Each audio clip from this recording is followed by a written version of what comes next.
From the Oklahoma Newsroom, this is the Thunder Update. I'm Jenny Carlson here with Eric Horn. And Eric, the Thunder preseason rolls along Tuesday night in Tulsa, 7 o'clock. We actually get to see this game. We'll talk more about that in a second, though. It'll be broadcast.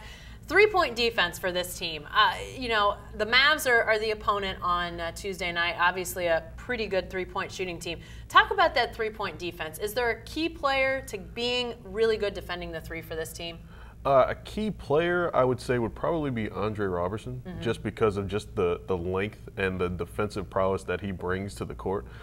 Through the first 2 games of preseason, the Thunder have been really good defensively from the 3-point line, and even though they were in the top 10 in the league in 3-point defense last year, even with some guys missing a lot of time, and Ibaka and Durant, I mean, this year they started off just gangbusters. They've held Fenerbahce in Minnesota to under about 25 or 26% shooting from 3, and they're really making it hard on people, and it starts with Roberson. Is that talk about how good they've been overall? That can't be just one guy, obviously. Is it mentality? Is it structure? Is it something that's changed that you guys are sensing even in the limited amount of time we've seen these guys on the court? I think they're getting into these guys' shirts a lot earlier in possessions, and just from my observations from the game against Fenerbahce, I mean, Andre Roberson was closing guys down above the 3-point line. Billy Donovan's giving him that leeway to get closer to guys and really get tight on them, 2 or 3 feet even above the 3-point line.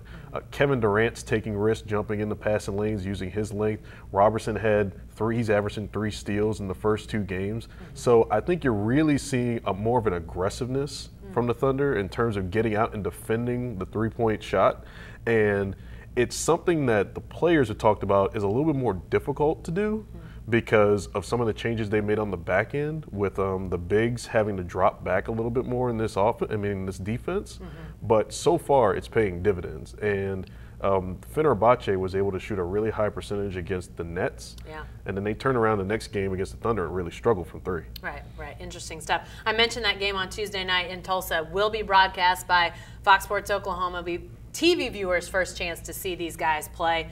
No games to this point have been broadcast on any TV networks around here. So what can people be watching for? I mean, obviously this 3-point defense is big and people can be watching for that, but what else will be sort of eye-catching as these guys take on the Mavs? Well, obviously, Kevin Durant's first time on television for some of the Thunder fans to see.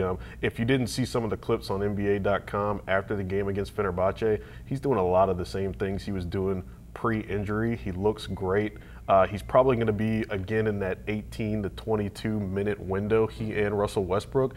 But, again, let's see how explosive Kevin Durant can be. And I think people will be surprised at how spry he's been on the defensive end, too.